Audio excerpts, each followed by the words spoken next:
जय माता दी। नमस्कार दोस्तों, स्वागत है आप सभी का कृष्ण गोपाल यूट्यूब चैनल पर। दोस्तों, आज मैं आपको नवरात्रि के दूसरे दिन माँ ब्रह्मचारिणी की पावन कथा सुना रहा हूँ। देवी दुर्गा के 9 अवतारों में से दूसरे अवतार को माता ब्रह्मचारिणी के नाम से जाना जाता है। देवी के इस अवतार की पूजा नवरात्रि के दूसरे दिन की जाती है। माँ का नाम ब्रह्मचारिणी 2 शब्द ब्रह्म और चारिणी से मिलकर बना है। जहाँ ब्रह्म का अर्थ है तपस्या, वहीं चारिणी का अर्थ है आचरण करने वाली। अर्थात ब्रह्मचारिणी का शाब्दिक अर्थ है तप का आचरण करने वाली। महादेव को अपने पति के रूप में पाने के लिए की गई कठोर तपस्या के कारण ही देवी के ब्रह्मचारिणी स्वरूप का आविर्भाव हुआ था। देवी ब्रह्मचारिणी का स्वरूप अत्यंत शांत एवं मनोरम है। उनके दाएं हाथ में जप की अक्षय माला और बाएं हाथ में कमंडलू सुसज्जित हैं। इस स्वरूप में माता बिना किसी वाहन के नजर आती हैं। नवरात्रि के पावन त्योहार के दूसरे दिन माता ब्रह्मचारिणी की विधि पूर्वक पूजा होती है। देवी ब्रह्मचारिणी के मातम की कथा महादेव के प्रति उनके प्रेम और निष्ठा से जुड़ी हुई है। माँ दुर्गा का यह अवतार मनुष्य को निष्ठा और वैराग्य की सीख देता है। उनकी महिमा की इस कथा का वर्णन देवी भागवत मातम और मार्कंडेय पुराण के कुछ अंशों में मिलता है। धार्मिक कथाओं के अनुसार प्रजापति दक्ष ने कनखल में एक विराट यज्ञ का आयोजन किया था। महादेव के प्रति मन में विरोध और ईर्ष्या का भाव होने के कारण उन्होंने महादेव और देवी सती के अलावा उस यज्ञ में सभी को आमंत्रित किया। जब देवी सती को इस यज्ञ के बारे में पता चला तो उन्होंने यज्ञ में पहुंचकर अपने पिता से ऐसा करने का कारण पूछा। इस पर प्रजापति दक्ष ने अपनी पुत्री और महादेव को अपशब्द कहे और इस अपमान से व्यथित होकर देवी सती ने भगवान शिव का ध्यान करते हुए योगाग्नि द्वारा अपना शरीर त्याग दिया।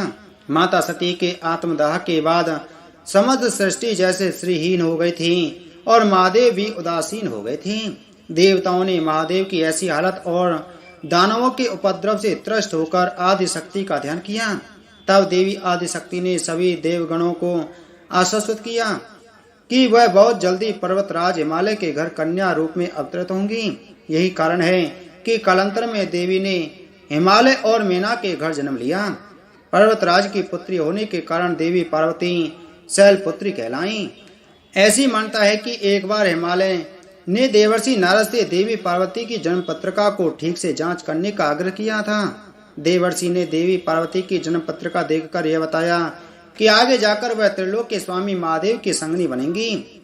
जब इस बात का पता देवी पार्वती को चला तो उन्होंने वन में जाकर महादेव की कठोर तपस्या करना शुरू कर दिया। इस कठोर तपस्या के दौरान देवी ने भोजन स्वरूप सिर्फ जल और फूलों पर निर्वाह किया। तत्पश्चात उन्होंने सूखे बिल्व पत्रों को ग्रहण करते हुए अपनी तपस्या को जारी रखा। एक समय ऐसा भी आया जब देवी निर्जल और निराहार महादेव की तपस्या में लीन थी।